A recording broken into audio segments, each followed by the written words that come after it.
page 1 through 5 has to be done. And no, that's good.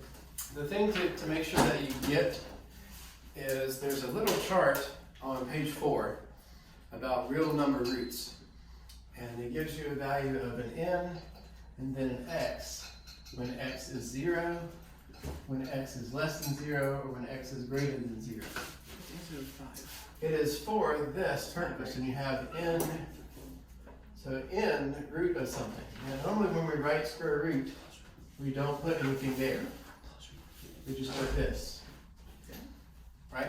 Yep. That's square root of 4, square root of 64, or whatever. And what is the answer to that? 2. So we're supposed to write plus or minus 2. Remember, it's plus or minus 2. No, that's 64 would be 2.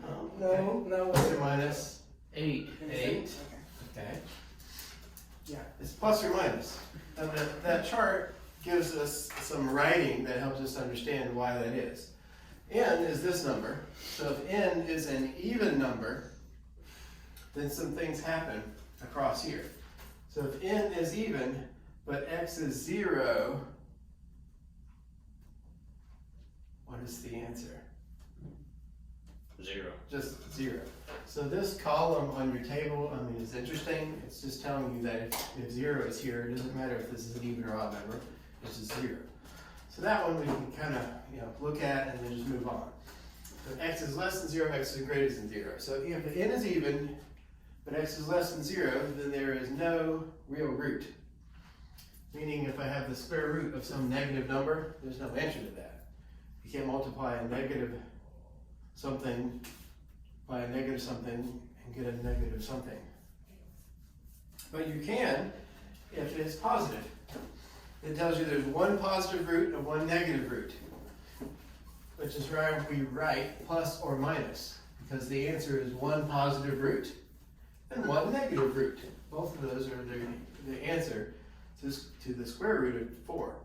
If you have the cube root of something, and x is greater than 0, that means you have one positive root but no negative root.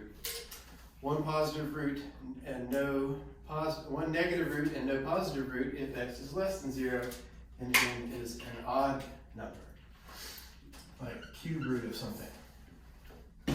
So what's a cube root of something mean? Yep. I'm going to have this here. What does that mean? Cube root. What's the square root mean?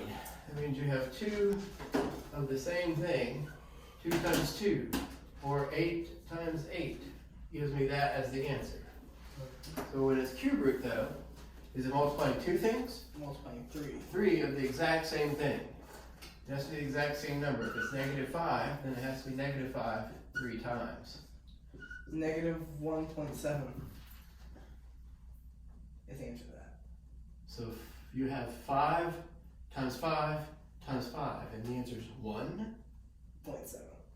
No, it's not. Look at the exponent. 3. Right, so what's the answer? 5. What's 5 times 5? 15. No, 25. I'm done. And then 25 times 5? 25 times 5, that would be 125. 125. Yeah. So the cube root of 125 is 5. Now if I put a negative in front of it, then it's going to be negative 5. I put a negative 5 in there. I didn't realize you did. So look at your table. If you have an odd number and x is less than 0, how many roots will you have according to your table? Odd number, x less than 0. Look at the table. How many roots will you have? 3. Are you looking at the table? No. Can we determine how many roots you have? If n is odd and x is less than 0, how many roots will you have? 1. 1 negative. Negative. 1 negative root. It's important to know the difference. How many positive roots? 0. 0. No positive roots. No, So that's a good summation of the table and then what you did to practice that on page 5. The bottom of page 5 is our instructions as we go into page 6. So look there, read over that. What does it say at the bottom of page 5? Rational and irrational numbers. Okay, so we're starting to learn about irrational numbers. It also mentions the use of a table. which is in the back of your paste. If you look at the very last page, there's a table of square roots. Should we memorize this? Yes. No, do not memorize it. This will also be provided to you on the test. So you'll learn how to use that lookup table in just a moment. Up till now, a lot of your problems will give you a square root that's a perfect square or a perfect cube in a cube root situation. So they gave you some examples here at the bottom.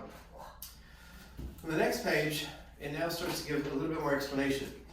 If x is a positive integer, that is a perfect square.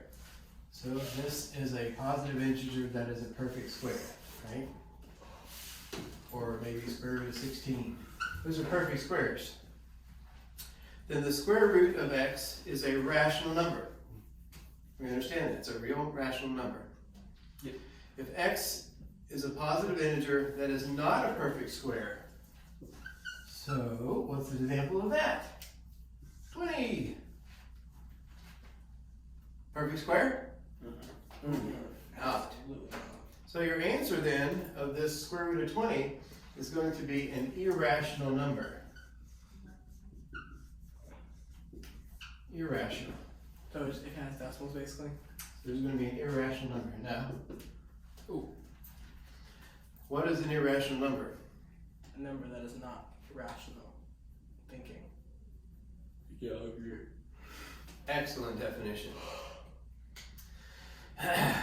Well, let's keep going. It just gives you some examples. Square root of 7, square root of 11, square root of 15, square root of 20. All those things are just going to be irrational numbers. So let's just focus on the fact that it's not rational for right now. If a number is a perfect cube, same thing. Perfect cube, rational. If it's not a perfect cube and it's a cube root, then it's going to be an irrational number. Make sense? And that's when we need to come up with an approximate answer.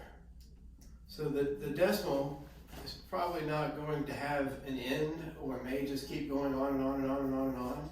So it's not right to just say it's a decimal.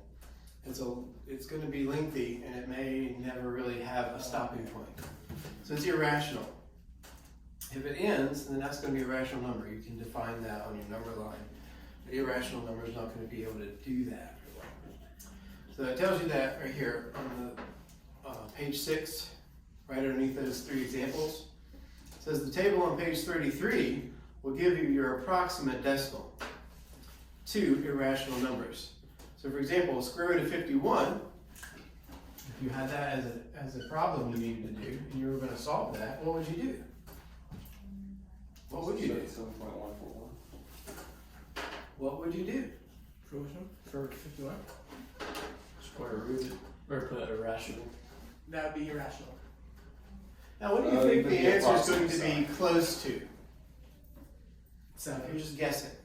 7's a great guess because what? Square root of 49 is what? 7. That's 7. So what's the next number up from 49 that's a perfect square? 51. No. Next 50. number up 50. that's a perfect square. It'd probably be a little bit up, it's like 60 something. 64. Yep, that's what I said. That's 8. So we know this answer is going to be somewhere between 7 and 8 with some decimal. Do you think the decimal is going to be closer to the 8 or closer to the 7? It's a 1, so it's much closer to the 7. So you know it's going to be a low number here. 1, 2, maybe something like that. Maybe No. 3. 1, 4.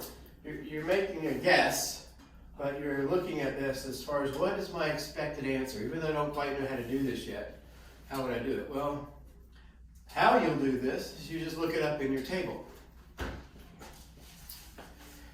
Now on the first section there on page 6, we're going to do a few of these just to make sure that we can give the answer relatively quickly, to be sure that we're not lost. So now we're on page 6, looking at numbers 1 through 20. So number 1, is that irrational or rational? 1 is rational. It's rational. Why?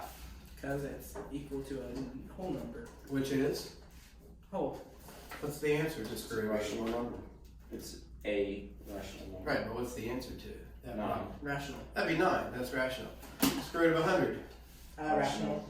Rational. Cube root of 64. Irrational. No, that's rational. That's irrational. No, cube root of 64. Oh, 64? I thought you said 7. That one's rational. Why? Because what's the answer to that? It's like 4, 8. 4 times 4 times 4 is 64. All right, number 5. That one's rational. That's rational, because you'll. Yes. Well, the answer will be what? It's negative 2 or negative 2. Right, you know that 2 times 2 times 2 is 8, so negative 2 times negative 2 times negative 2 will be negative 8. All right, jump down to number 8. Rational, irrational? Rational. Rational, because that was square root of 49 is 7. We just looked at that. Square root of 121. Rational. That's rational, because we know that's 11. Cube root of 16. Irrational. That's irrational. Cube root of 32. That one, give me a second. Cube root of 32. Cube root of 32, you said. That one would be irrational. That's irrational. Cube root of, square root of 50. That one's definitely irrational. Irrational. How about number 14 there? Cube root of 25. That one's rational. It's irrational. Irrational. It is irrational. It feels like it should be rational because we're familiar with square root of 25. We see that all the time because that's 5 times 5. But this time we need 3 numbers that equal 25, and there aren't any. Which would also make 15 irrational. How about 16? Rational. 16 is rational, just so that way you could feel like you had some resolution there. Square root of 11. Irrational. That's definitely irrational. 11 is a prime number. 19. That one's, That's irrational. Is that a decimal? that's 25? definitely irrational, yeah. Yeah, okay. So that's a good exercise there. Now, using your lookup table, doing these next few, so let's look over here at the top of page 7. Just practicing looking up using the table. So number 25 there, you go square root of 97. What is your approximate answer to that? 9.849. So 9.849. And you'll find that by just looking in your table. You go to 97. 9 point what? 8. Look across, and it tells you what the square root answer is. 9.849. See how you look that up? That's not very precise. You must and only must have 3 decimal places in 3 decimal places in your answer. Why? No more than that. That's boring. Because you are using this table, you must learn how to look up these answers in the table, even if your calculator supports this function.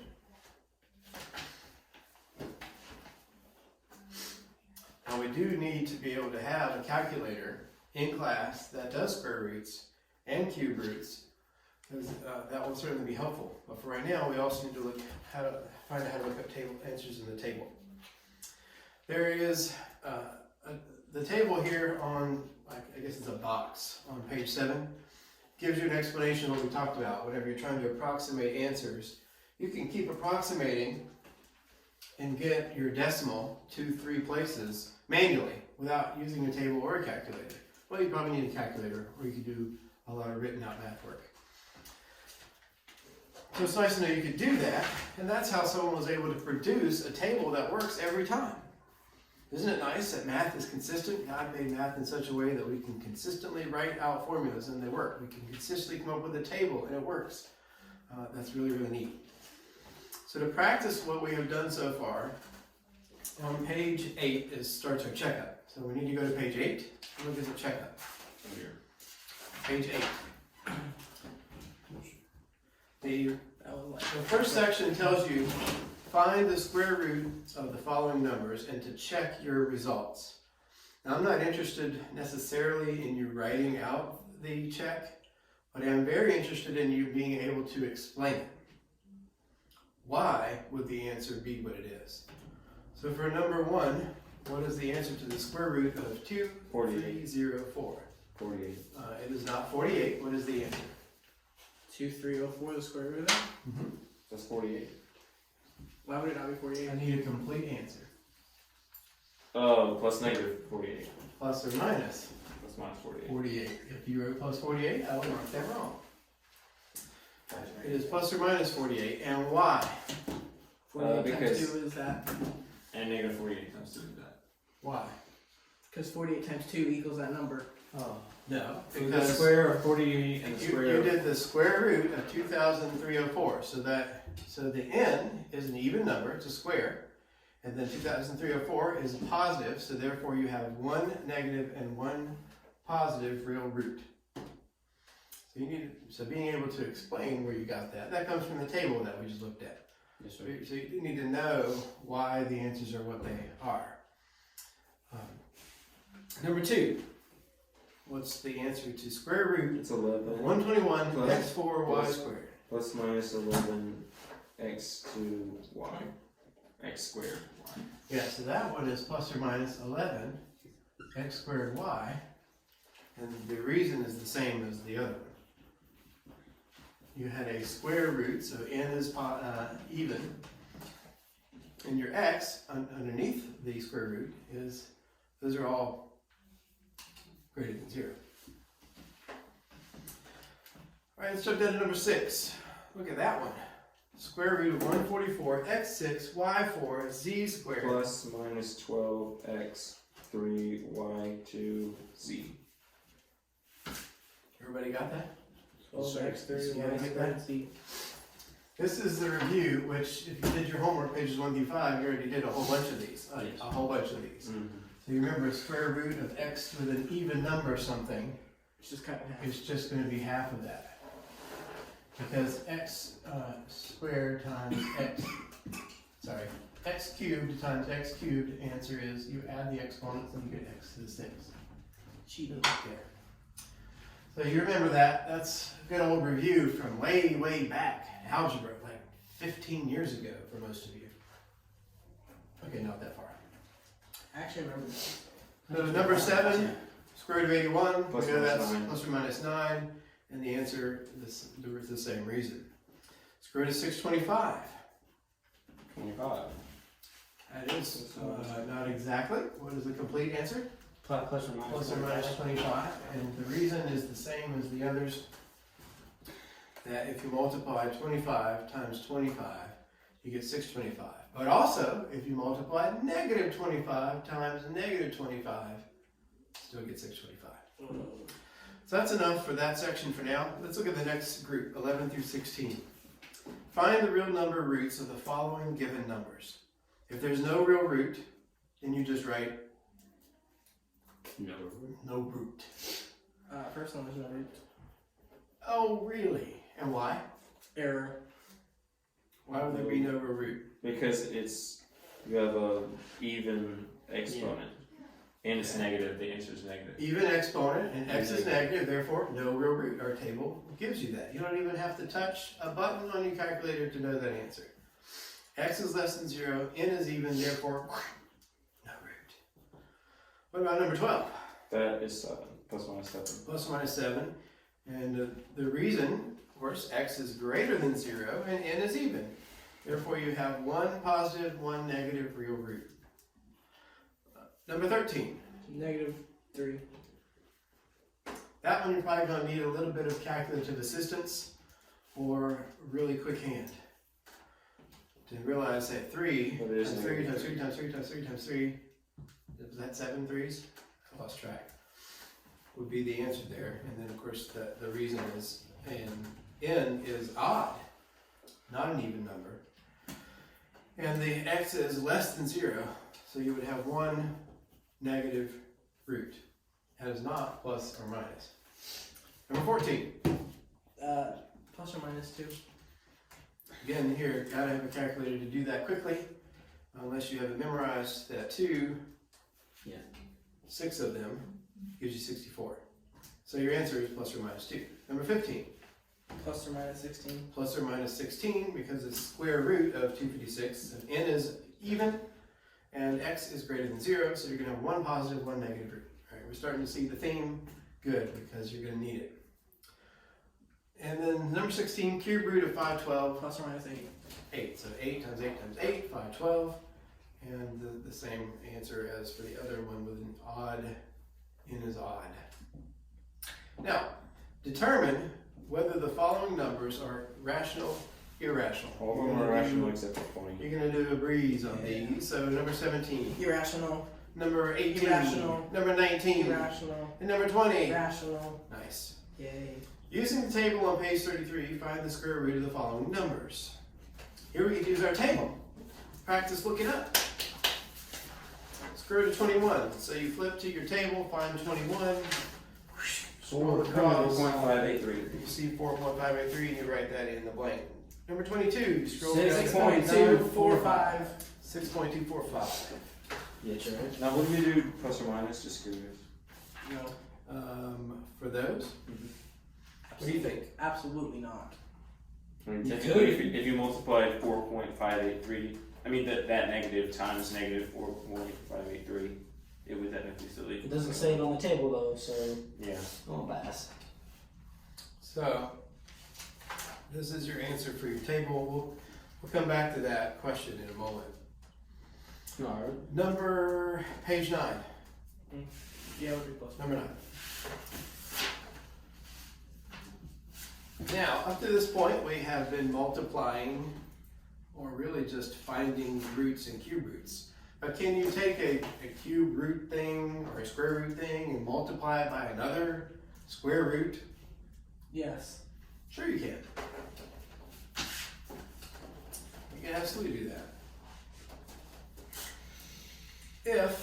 But what are some rules about that? Remember, if we needed to, let's say I have this, 1 over 4 times 1 over 5. Can I do that? Mm-hmm. Yeah. What if it's 1 over 4 plus 1 over 5? Can I do that? Nope. Ooh, why not? Because the denominators have to be the same. The denominators are not the same, so I can't combine these fractions without getting a common denominator. Can't do it. So, in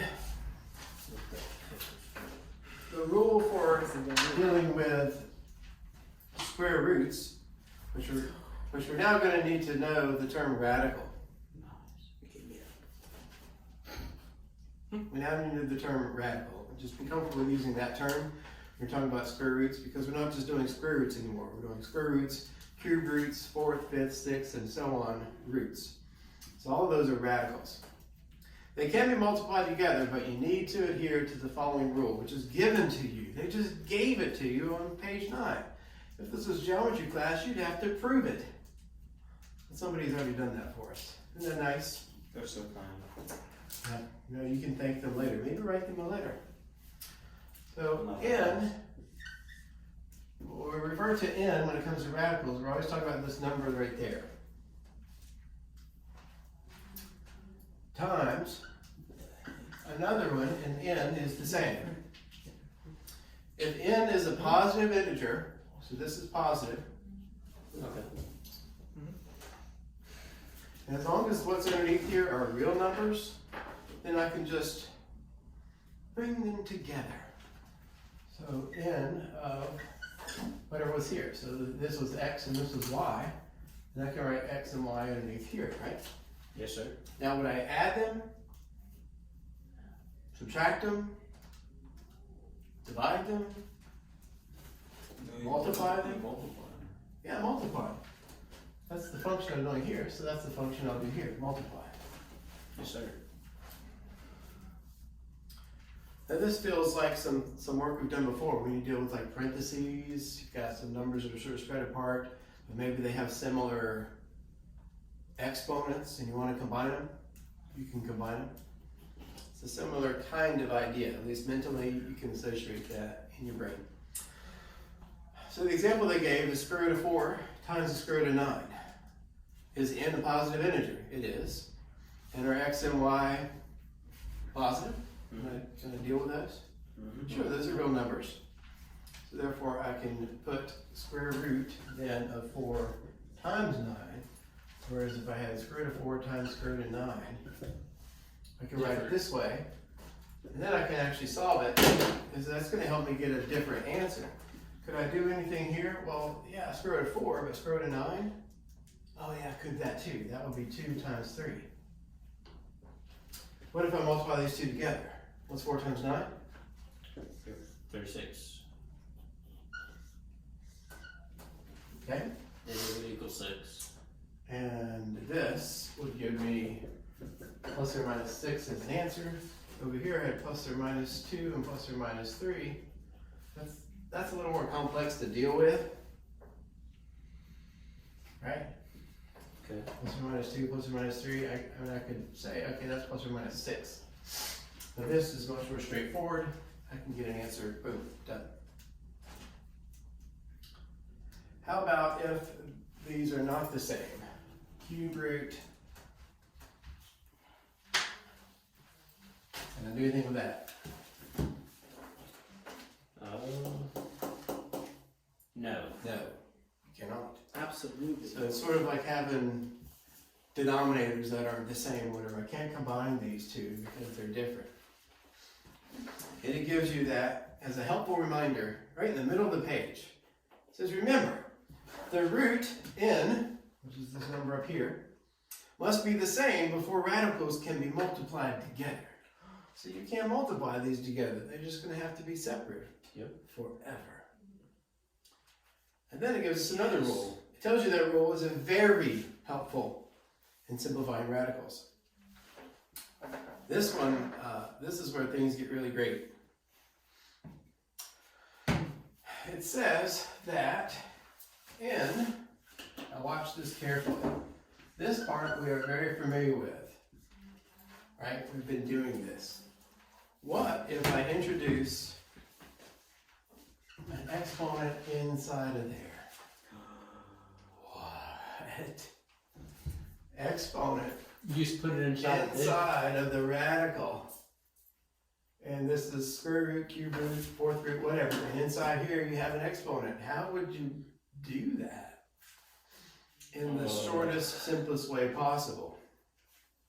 You would. Put it in this thing. Well, here's something that will be helpful to remember.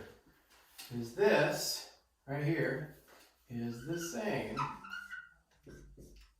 as this. No, it's not. Oh, it's like on number 4. So how about that? Yep. You can just take that exponent, boop, put it out there and deal with it later. It works the other way, but this is the most common use of it. Take that exponent out and deal with that later. This is of course true if these are positive integers and real numbers, which for now, that's what we'll be dealing with. Okay, how about that? This is the same answer. Now there's another rule that deals with quotients. Quotients would be when you're dividing. So what if I was dividing something, x over y. So here, I have x times y inside. What about if it was x divided by y?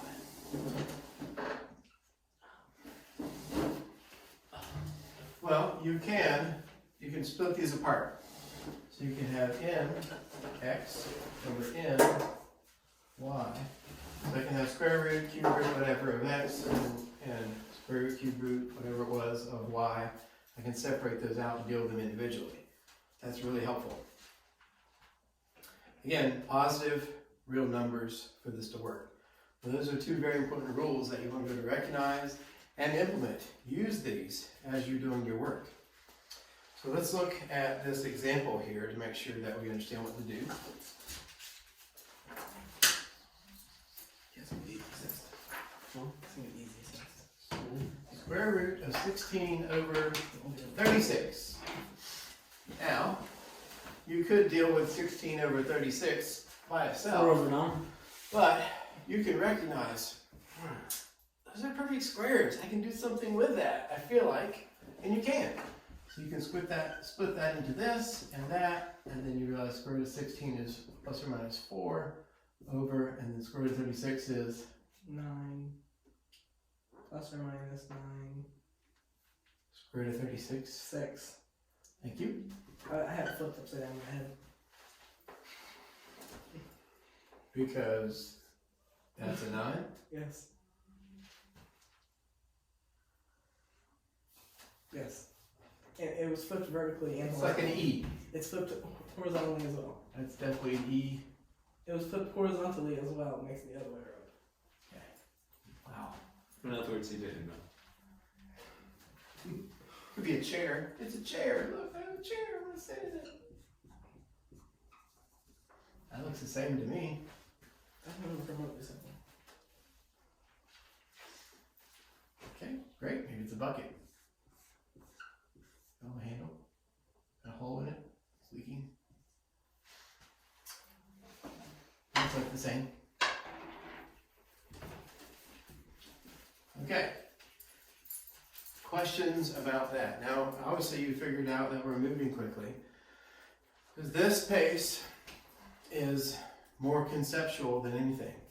We're just understanding what I can do with all of these square roots, cube roots, third roots, fourth roots, and how I can split them apart when I'm multiplying them, dividing them. So the math work here is not challenging, it's just simply remembering these rules. Until we get towards the end of the pace and we start dealing with some of the irrational numbers and some of the other numbers. We're gonna take the number system to its very end, and you're gonna deal with imaginary numbers that are real, but they're imaginary. Won't that be fun? Sounds Yeah. really It's gonna be great. Now, one other thing that probably by way of remembrance, I think might help us, is remember, we learned another way to write this in days gone by. What's another way to write that problem? Another way to write it. Depends on what language you speak. Depends what country you're in. So let's say I have this I need to solve.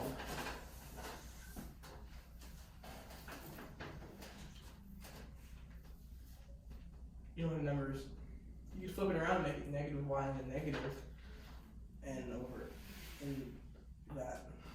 You can multiply by negative 1 and it'll do the same thing but flipped. This is the same as y to the n equals x. No. Really? Yeah. Can you put some numbers in there so we can confirm that? Okay, try it.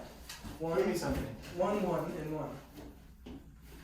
Then yes, 1 equals 1. Something else? 1, 7, and 1. Square root of 4 equals, what is y? 16. 16. So then you move the n over. To go with the radical sign and move the n over. Okay, then what? Square root of 4 is that equal to 16. 16 squared. It's not? Nope. How do you know? You count. Yeah, 2 is not equal to 256. Did you give me this problem or did I make this up? I get it. You gave me this problem? Yeah. Is this right? No.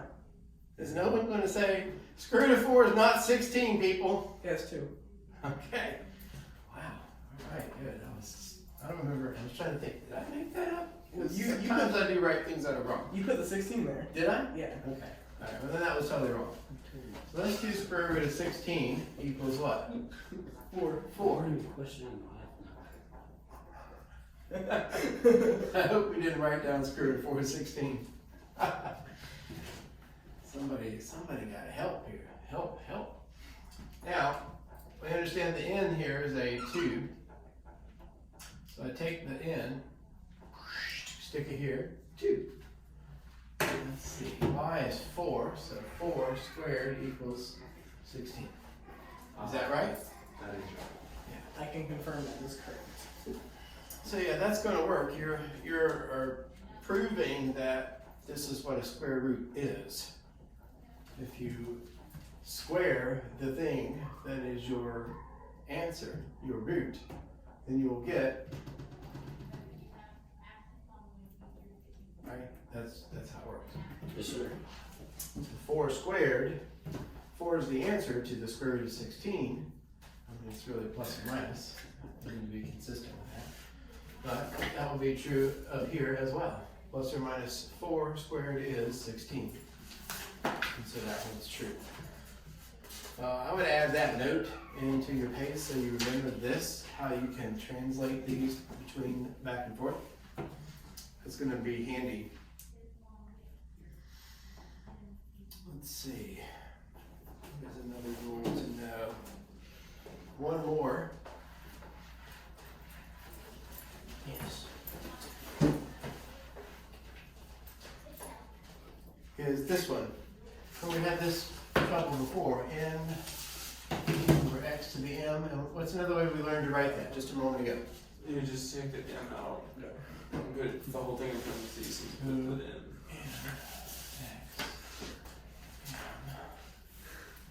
And we just learned that we could do something different with this, but I don't have an equation set up here. So is there another way to write this potentially? Another way to write this? Any other answers or guesses? You could put the M inside the X. Oh, it's just X. Oh, wait a minute. No, never mind. Yeah. Let's think about just by itself. Another way to write this. We just said it. So let's do what did you just say? Is that just like y over n? I mean y to the n? There's no y here. We're doing something completely different now. Oh yeah. Well, You can put the X inside the thing. So this is a square root of 16. I can write this using a fractional exponent. Do you remember that? We're doing that? So another way to write this is 16 to the 1/2. Your n goes right there. 1 over n, or 1/2. Remember that? So it should be 8. So I could write this as x to the 1 over n. Now apply this to right there. And I have x to the 1 over n to the m, which is going to give me x to the m over n. So another fractional exponent. So this right here can be written